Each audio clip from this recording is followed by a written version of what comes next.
નમસ્કાર, હું છું પ્રિયા અને તમે જોઈ રહ્યા છો જનતા કી જાણકારી ન્યૂઝ।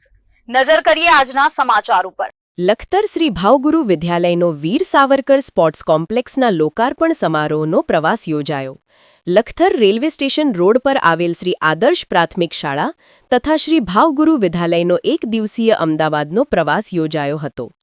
અમદાવાદના નારણપુરા ખાતે રૂ825 કરોડના ખર્ચે નિર્માણ પામેલ વીર સાવરકર સ્પોર્ટ્સ કોમ્પ્લેક્સનું કેન્દ્રીય ગૃહમંત્રી અમિતભાઈ શાહના હસ્તે લોકાર્પણ કરવામાં આવ્યું હતું। જે લોકાર્પણ પ્રસંગે ગુજરાતના મુખ્યમંત્રી ભૂપેન્દ્રભાઈ પટેલ, કેન્દ્રીય મંત્રી મનસુખ માંડવિયા, રાજ્યના કૃષિ મંત્રી રાઘવજીભાઈ પટેલ સહિતના મહાનુભાવો ઉપસ્થિત રહ્યા હતા। જે કાર્યક્રમમાં ગુજરાતભરની વિવિધ શાળાઓના મોટી સંખ્યામાં વિદ્યાર્થીઓ ઉપસ્થિત રહ્યા હતા। ત્યારે લખતર ભાવગુરુ વિદ્યાલયના ધોરણ 6 થી ધોરણ 8ના વિદ્યાર્થીઓ તેમજ જે વિદ્યાર્થીઓ સ્પોર્ટ્સમાં રસ ધરાવતા હોય અથવા સ્પોર્ટ્સના સેશનમાં હાજર રહેતા હોય તેવા 100 વિદ્યાર્થીઓને વીર સાવરકર સ્પોર્ટ્સના લોકાર્પણ સમારોહમાં લઈ જવામાં આવ્યા હતા।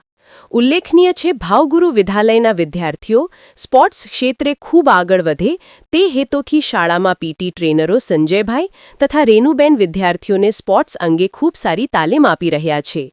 ત્યારે યોજાયેલ એક દિવસીય આ પ્રવાસને સફળ બનાવવા માટે શ્રી આદર્શ પ્રાથમિક શાળાના આચાર્ય વનરાજભાઈ ચવલિયા તેમજ શ્રી ભાવગુરુ વિદ્યાલયના આચાર્ય જયદીપભાઈ પરમાર સહિત શાળાના સમગ્ર સ્ટાફ પરિવારે ખૂબ સારી જહેમત ઉઠાવી હતી। રિપોર્ટ જયેન્દ્રસિંહ ઝાલા।